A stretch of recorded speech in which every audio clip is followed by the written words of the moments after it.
오늘은 자기중심적인 신앙을 버려라 라고 하는 제목으로 여러분들과 함께 은혜를 나누고자 합니다.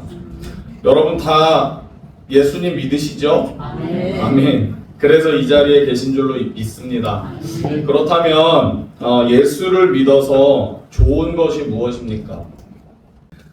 우리가 기독교는요, 눈에 보이는 현실 세계만을 추구하는 종교가 아닙니다. 예수 그리스도를 구주로 영접하면 사실 눈에 보이는 것보다 내면의 질서의 세계가 회복되게 되는 거죠. 그래서 열등감, 상처, 분노로 엉켜진 자신의 내면 세계가 복음의 능력을 체험하게 될 때 제자리를 찾게 됩니다. 또한 가치관의 변화가 일어납니다. 가치관의 변화는 자신의 삶의 현장 속에서 하나님의 관점으로 현실을 바라보는 눈이 열리게 된다는 거죠. 요한복음 11장에 예수님께서 죽은 나사로를 살리시는 기적이 나옵니다. 베다니에 사는 나사로가 병들어 죽게 되었는데요. 이 마리아와 마르다는 예수님께 사람을 보냅니다. 주여 보시옵소서, 사랑하시는 자가 병들었나이다.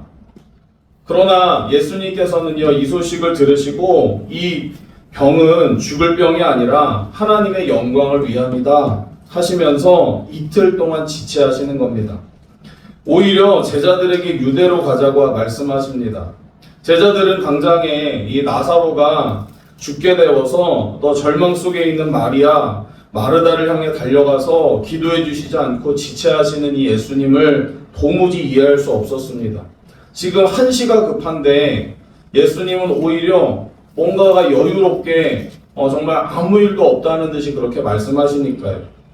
그러나 하나님의 관점은 나사로의 생명은 죽음의 문턱으로 들어갔다가 기적적으로 무덤에서 부활하실 예수님의 미래를 예비된 사건으로 보고 계시는 겁니다. 반면에 제자들의 관점은요, 누가 보아도 이 나사로를 살리기 위해서는 베다니에 너무 늦게 도착하셨습니다. 이미 죽은 지 나흘이나 된 거죠. 도무지 이 상황이 이해가 되지 않는 겁니다.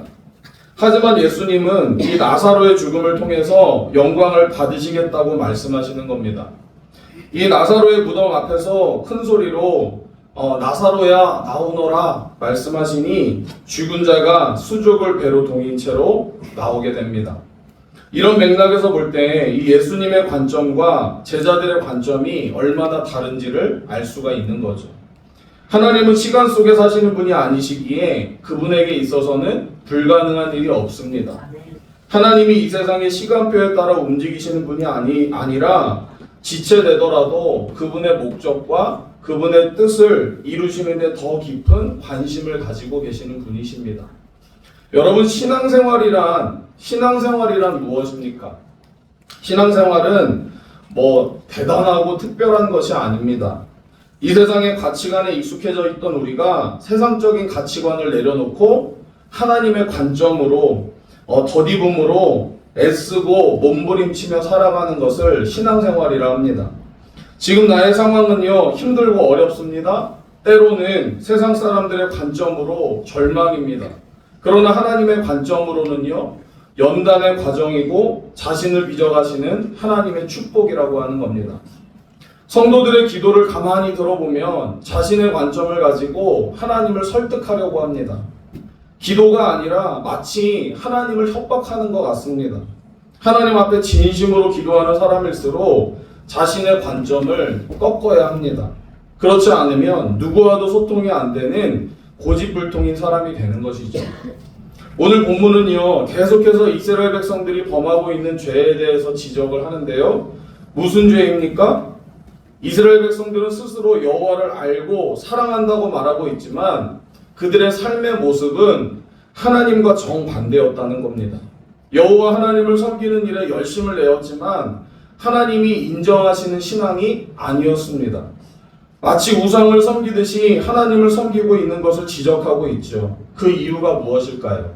그 이유가 바로 신앙의 관점의 차이라는 겁니다.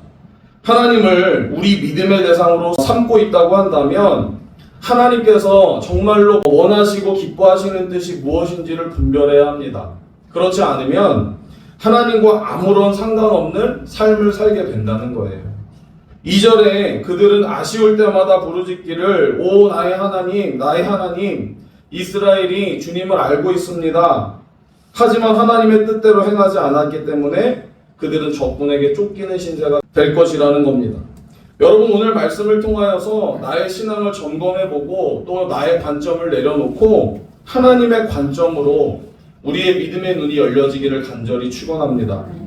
먼저 오늘 본문 4절과 5절 한번 볼까요? 우리 오늘 본문 4절과 5절 시작.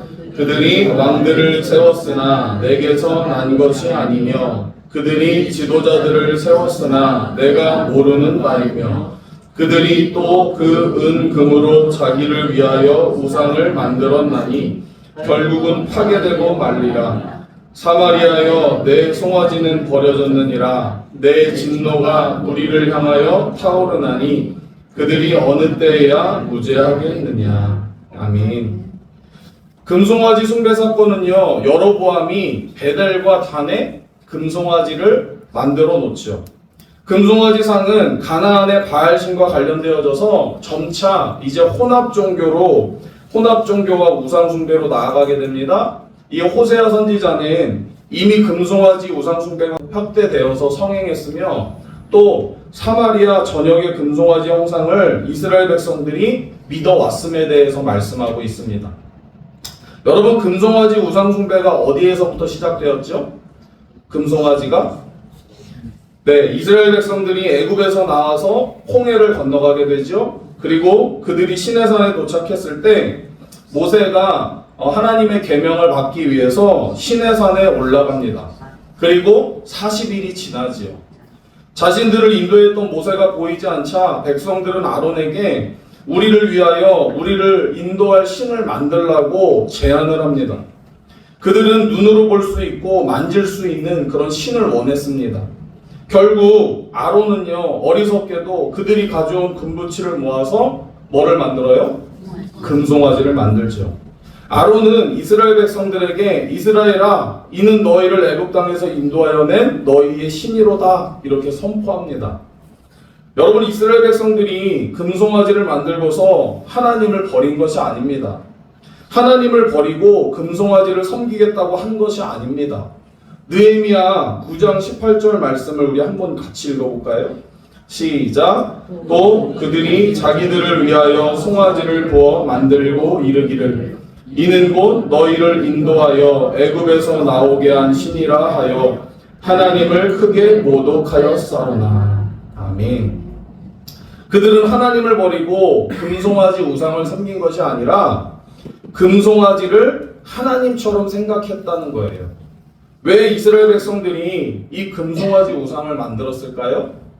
금송아지는 단지 가나안에 살던 이방인들이 섬기던 우상이었습니다. 그 우상은요 하늘에서 비를 내리게 해서 땅을 비옥하게 하는 신이었습니다. 그들에게 금송아지 우상은요 이 땅에서 풍요와 축복을 가져다 줄 것이라고 믿었기 때문입니다. 그들은 하나님도 금송아지 우상처럼 생각했다라고 하는 거예요. 그래서 그 금송아지를 하나님처럼 섬긴 겁니다. 광야의 길을 걸었던 이스라엘 백성에게 가장 필요한 것은요 당연히 먹고 마시고 입을 것이었습니다. 광야의 삶에 지쳐있는 이스라엘 백성들은 풍요와 비옥의 신인 이 금송아지를 하나님께 투사시켜서 이 광야 생활을 벗어난 풍성하고 비옥한 땅에서 축복을 누리기를 원했다라고 하는 거죠. 그러나 중요한 것은 하나님이 이스라엘 백성들을 40년간 광야의 길을 걷게 한 것은 그들을 낮추고 훈련해서 사람이 떡으로 사는 것이 아니라 하나님의 입에서 나오는 하나님의 말씀으로 살게 하기 위해서였습니다. 하나님을 의지하고 하나님의 언약의 말씀만을 붙들고 살아가는 백성으로 만드시기를 원했던 것이 바로 하나님의 목적이었던 거죠. 그들은 애굽의 종로로 타던 비참한 상황에서 자신들을 건져내신 하나님의 마음, 뜻을 알고 싶다는 마음이, 소망이 전혀 없었습니다. 오직 이 땅에서 그저 잘 먹고 잘 살 생각밖에 없었던 거죠. 그들은 하나님을 자신의 삶의 수단, 방법으로 생각했을 뿐 하나님을 아는 것이 무엇이며 또 섬기는 것이 무엇인가에 대해서 전혀 관심이 없었다는 겁니다. 그저 하나님을 금송아지 우상으로 만들어서 자신들의 어떤 본능적인 욕구만 충족된다면 하나님의 이름을 붙인 금송아지를 섬기겠다는 거예요. 이것이 하나님의 관점과 이스라엘 백성들의 관점의 차이였습니다. 이스라엘 백성들을 향한 하나님의 관점은요, 그들이 약속의 땅에서 땅과 재물을 확보해서 풍요롭게 살게 할 것이 아니었습니다. 그들은 하나님의 거룩한 백성으로 만드셔서 모든 것이 다 하나님의 은혜로 주어졌으며 어떤 상황 속에서도 하나님을 의지하고 순종할 백성으로 만들기 위해서였습니다. 여러분, 오늘 본문 6절에 보면 6절 말씀을 우리 한번 읽어볼게요. 시작. 이것은 이스라엘에서 나고 장인이 만든 것이라 참 신이 아니니 사마리아의 송아지가 산산조각 나리라. 아멘. 여러분, 송아지 우상은 참신이 아니라 이스라엘이 만들어낸 모양에 불과하죠. 결국 바람을 심고 광풍을 거둘 겁니다. 열심히 수고하고 노력했음에도 불구하고 손에 얻은 것은 하나도 없습니다. 다 날아가 버립니다. 쓸모있는 열매를 맺지 못하게 되는 겁니다. 여러분, 우리가 예수를 믿는다고 할지라도 이 본능적인 욕구만 가득하다면 하나님이라는 그 이름을 붙인 금송아지 우상을 섬기고 있는 것과 같다라고 하는 거죠. 오늘 우리는 하나님을 알아야 하는 지성을 팔아서 자신의 필요를 채우는 데만 관심을 갖고 있지 않습니까? 날마다 우리에게 부딪히는 현실의 문제가 무엇입니까? 신앙만 버리면 다 주겠다는 현실적인 도전이 우리에게 있습니다. 눈 한 번 감으면 해결된다고 하는 이 마귀의 교묘한 도전이 우리에게 있죠. 바로 예수님이 이 시험을 당하시는 겁니다. 마태복음 4장 9절 말씀에 이르되 만일 내게 엎드려 경배하면 이 모든 것을 내게 주겠다. 이 질문이 항상 현실 속에서 저와 여러분들에게 던져지는 질문이라고 하는 겁니다. 그러나 우리는 오직 하나님만을 내 삶의 힘과 원천으로 인정하고 날마다 순종의 발걸음을 옮기는 참된 성도들이 되어야 될 줄로 믿습니다. 우리의 생각으로 이해되지 않는 일이 있고 태산처럼 높은 삶의 문제가 내 삶을 가로막고 있다 하더라도 나의 생각, 나의 관점을 내려놓고 우리는 하나님의 생각, 하나님의 관점을 가질 때만 하나님께 영광과 찬송이 되는 것입니다. 하나님은 인간의 필요에 따라서 존재하시는 분이 아니십니다. 그분은 자기의 영광을 위해서 스스로 존재하시는 분이십니다. 여러분, 하나님은 우리가 좋아하는 것을 다 해주는 분이 아니십니다. 우리가 하나님이 원하시고 기뻐하시는 것을 행해야 하는 거죠. 하나님은 우리의 생각대로 움직이시는 분이 아니십니다. 우리가 하나님의 생각을 알고 순종해야 하는 겁니다. 그래서 이사야서 55장 8절과 9절 말씀 우리 함께 읽어볼게요. 시작.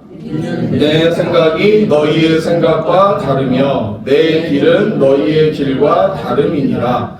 여호와의 말씀이니라. 이는 하늘이 땅보다 높음 같이 내 길은 너희의 길보다 높으며 내 생각은 너희의 생각보다 높음이니라. 아멘. 이 이스라엘 백성들은 하나님의 생각을 떠나서 자신의 생각을 관철시키려고 했습니다. 그들은 하나님이라고 부르긴 했지만 실상은요, 우상을 섬기는 삶이었다라고 하는 거죠. 여러분, 우리는 하나님을 하나님으로 섬길 수 있는 그런 믿음의 성도들이 다 되시기를 주님의 이름으로 간절히 축원합니다. 여러분, 이어서 본문 8절과 9절 한번 읽어볼게요. 본문 8절과 9절 시작. 이스라엘은 이미 삼켜졌은즉 이제 여러 나라 가운데에 있는 것이 즐겨 쓰지 아니하는 그릇 같도다. 그들이 홀로 떨어진 들나귀처럼 아스르로 갔고 에브라임이 값주고 사랑하는 자들을 얻었도다. 아멘. 이스라엘이 하나님을 떠나서 이 금송아지를 숭배하는 삶으로 나아갈 때에 하나님의 심판이 시작됩니다. 선지자는요, 두 가지 비유를 들고 있는데요. 첫째는 즐겨 쓰지 아니하는 그릇과 같다고 합니다. 여러분, 집집마다 그릇 많이 있으세요? 네. 저는 제가 가정주부가 아니어서 저는 별로 그릇에 대해서 관심이 없습니다. 저는 그냥 그저 아무데나 먹어도 별로 신경을 쓰지 않아요. 그냥 주기만 하면 먹습니다. 여러분, 집집마다 이 그릇을 좀 정리를 해야 되는데 주부들이 그릇을 잘 못 버리잖아요. 잘 안 쓰는 그릇, 깊숙이 처박혀 있는 그릇인데 어느 정도 되면 이제 안 쓰니까 좀 버리든지 정리를 하든지 해야 되는데 잘 안 버리잖아요. 여러분 제가 그래서 한번 이 명품 그릇, 명품 그릇에는 뭐가 있나 제가 한번 찾아봤더니 순위별로 여러분 혹시 아시는 브랜드가 있는지 한번 들어보세요. 순위별로 빌레로이엔 보흐 들어보셨어요? 빌레로이엔 보흐, 포트메리온 못 들어보셨구나. 시라쿠스, 코스타노바, 이게 유명한 비싼 명품 그릇 1, 2, 3, 4위에 있다는 거예요. 여러분 그런데 그런 명품 그릇을 쌓아두고 쓰지 않으면 뭐 하겠습니까? 아무 필요가 없죠. 이 이스라엘 백성들이 하나님의 언약 백성들이지만 아무도 관심을 갖지 않는 쓸모없는 나라가 된다는 말이기도 합니다. 둘째로 보면 홀로 떨어진 들나귀를 비유하는데 홀로 떨어진이라는 뜻은 처량한 동물로 묘사되기도 하지만 자기 마음대로 자기의 길을 걸어가는 고립성을 나타냅니다. 들나귀처럼 거칠게 뛰어다녀서 누구의 통제도 받지 않고 제멋대로 날뛰다가 굶주리고 목말라서 죽는 처량한 동물. 여러분 이스라엘 백성들은 즐겨 쓰지 아니하는 그릇 그리고 홀로 떨어진 들나귀처럼 하나님을 의지하지 않고 그저 현실적인 문제에만 집착한다는 거예요. 그들은 자신들의 안전을 도모하기 위해서는 당시의 강대국이었던 아수르와 애굽 사이에서 정치적 외교력을 발휘합니다. 아수르의 힘을 등에 업고 왕권을 지키려고 하죠. 신앙의 정체성을 버리고 조공을 바치면서 화친을 맺습니다. 여러분 눈에 보이는 두 강대국 사이에서 줄타기를 하는 거죠. 어떻게 됩니까? 14절 말씀 한번 볼게요. 시작. 이스라엘은 자기를 지으신 이를 잊어버리고 왕궁들을 세웠으며 유다는 견고한 성읍을 많이 쌓았으나 내가 그 성읍들에 불을 보내어 그 성들을 삼키게 하리라. 아멘. 그들은 자신을 지으신 하나님을 잊어버리고 자기중심적인 불신앙을 고집하다가 결국 모든 것을 다 잃어버리고 허망한 존재가 된다는 겁니다. 여러분 하나님 중심의 삶이란 무엇입니까? 곧 말씀 중심의 신앙인 줄로 믿습니다. 이스라엘 백성들은요 종교적 열심이 있었습니다. 그러나 하나님께서 주신 율법에는 관심이 없었습니다. 12절도 한번 읽어볼까요? 12절 시작. 내가 그를 위하여 내 율법을 만 가지로 기록하였으나 그들은 이상한 것으로 여기도다. 아멘. 이스라엘 백성은 하나님께서 그들에게 말씀을 주신 목적과 그 의미를 모르는 겁니다. 단지 하나님을 자신의 안전과 필요를 채우는 분으로만 알고 있는 거죠. 하나님은 우리의 생각에 의해서 조종할 수 있는 분이 아닙니다.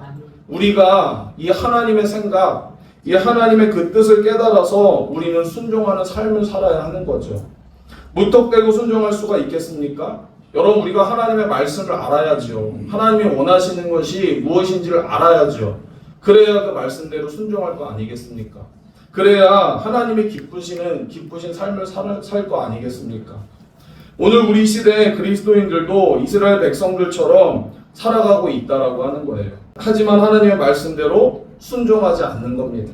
왜냐하면 말씀대로 사는 것을 불가능한 것으로 체념하거나 말씀대로 사는 것은 하나님을 위한 것이지 자신에게 있어서 희생과 수고뿐이라는 겁니다. 그런 생각들이 늘 우리의 삶에 팽배해져 있는 거죠. 그래서 언제나 말씀은 말씀이고 현실은 현실이다 이렇게 생각하면서 신앙생활하는 사람들이 많이 있다는 겁니다. 왜 하나님은 이렇게 무수한 율법을 통해서 지키며 순종하며 살기를 원했을까요? 신명기 10장 12절에서 13절 말씀 한번 읽어볼게요. 시작. 이스라엘아 내 하나님 여호와께서 내게 요구하시는 것이 무엇이냐? 곧 내 하나님 여호와를 경외하여 그의 모든 도를 행하고 그를 사랑하며 마음을 다하고 뜻을 다하여 내 하나님 여호와를 섬기고 내가 오늘 내 행복을 위하여 내게 명하는 여호와의 명령과 규례를 지킬 것이 아니냐. 아멘. 하나님께서 말씀하시는 것은 무엇입니까? 하나님 자신을 위해서입니까?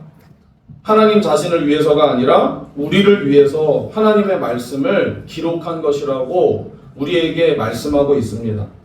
오늘 하나님을 섬기는 많은 그리스도인들 가운데서 하나님의 관점을 가지고 하나님 중심적인 삶보다는 자기 중심적인 신앙에 머물고 있죠. 하나님이여 내가 주님을 사랑합니다 라고 찬양을 드리면서도 마음에는 하나님이 우리의 마음에 자리 잡고 있지 않습니다. 마치 하나님을 금송아지 안에 가두어 놓습니다. 이 세상에서 내가 복받고 잘되고 성공하고 어떻게 해서든지 남들보다 더 많은 것을 소유할까 하는 것에만 관심이 있습니다.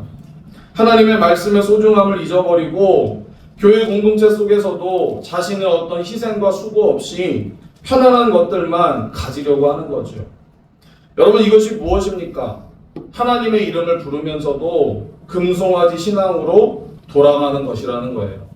여러분 우리가 성경에서 이게 금송아지 우상을 만들어 놓고 섬기는 이스라엘 백성들을 그렇게도 비방하고 정죄하고 하지만 우리가 그러한 삶을 살아가고 있다는 겁니다. 우리 13절 말씀 한번 볼까요? 13절 시작. 그들이 내게 고기를 제물로 드리고 먹을지라도 여호와는 그것을 기뻐하지 아니하고 이제 그들의 죄악을 기억하여 그 죄를 벌하리니 그들은 애굽으로 다시 가리라. 아멘. 무슨 말씀입니까? 말씀 없는 종교는 결국에 우상 숭배의 삶, 자기 중심적인 신앙으로 돌아갈 수밖에 없다라고 하는 것을 말씀하고 있습니다. 오늘 이 선지자의 외침이 저와 여러분을 향한 하나님의 말씀인 줄로 믿습니다. 더 놀라운 것은 하나님을 믿는다고 하면서도 하나님의 말씀인 성경을 잘 읽지 않는다는 거예요.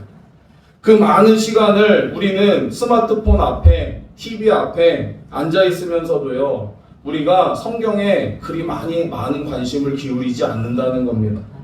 물론 현대사회가 진리에 관심이 없는 시대가 되긴 했지만 여러분 이 시대는 더욱 심각한 시대를 살아가고 있습니다. 우리 교회학교 아이들도 있지만 우리가 이 다음 세대들에게 하나님의 말씀을 잘 가르치고 하나님의 말씀을 잘 읽고 묵상하는 법을 잘 가르쳐줘야 하는데 우리가 또한 그러지 못한다는 거예요. 그러니 다음 세대들이 뭘 보고 배우냐는 겁니다. 무슨 일이 그렇게 바쁠까요? 바쁘다고 해서 다 중요한 일은 아닙니다. 우리가 날마다 성경을 읽고 묵상하면 성령의 이 감동과 소명을 통해서 이 하나님 자신의 뜻을 하나님께서 알려주십니다. 계시의 말씀, 이 계시의 빛이 우리의 심령 속에 환하게 들어올 때에 여러분 우리 속에 은밀하게 숨겨놓은 그 우상들을 하나씩 버릴 수 있게 된다는 겁니다. 그때 어떤 일이 일어나게 됩니까? 우리의 삶 속에 주님으로 충만해지는 것입니다. 그때 우리의 예배, 우리의 기도, 우리의 섬김과 봉사를 통해서 하나님께서 영향을 받으시는 거죠. 여러분 우리가 많이 읽는 말씀 마태복음 6장 33절 너희는 먼저 그의 나라와 그의 의를 구하라. 그리하면 이 모든 것을 너희에게 더하시리라. 이 말씀은 우리에게 필요한 것을 주겠다라고 하는 말씀이 아닙니다. 우리가 하나님을 아는 것을 우리의 최대의 목표로 살라는 것이죠. 그러면 고난이 있고 시련이 있을 때도 하나님께서 우리와 함께 하신다라고 하는 말씀입니다. 여러분 진리의 말씀에 붙들림 없이 쓸데없는 자기 열심에 빠져 있으면 하나님이 기뻐하시는 삶을 살아갈 수가 없습니다. 결국 어디로 향하게 됩니까? 자신을 만족시키는 우상 숭배의 삶에 빠질 수밖에 없다는 거죠. 하나님은 우리가 여유 있는 시간과 물질, 힘을 갖고 하나님을 섬기는 것보다 힘들고 어려운 시간 속에서도 우리가 하나님의 은혜를 구하며 기도하는 것을 더욱 기뻐하시는 줄로 믿습니다. 오늘 말씀을 우리가 조용히 생각해 보시기 바랍니다. 과연 하나님의 관점과 나의 이 관점이 일치되고 있는지, 하나님의 영광, 하나님의 뜻이라고 하면서도 하나님 중심적인 삶이 아니라 그동안 나의 중심적인 삶으로 살아가고 있지는 않았는지, 그렇다면 자기 중심적인 신앙에서 우리는 떠나야 될 줄로 믿습니다. 다시 하나님의 말씀을 붙들고 세상의 어떤 것보다 하나님을 아는 것을 최고의 축복으로 아는 저와 여러분들이 다 되시기를 주님의 이름으로 간절히 축원합니다.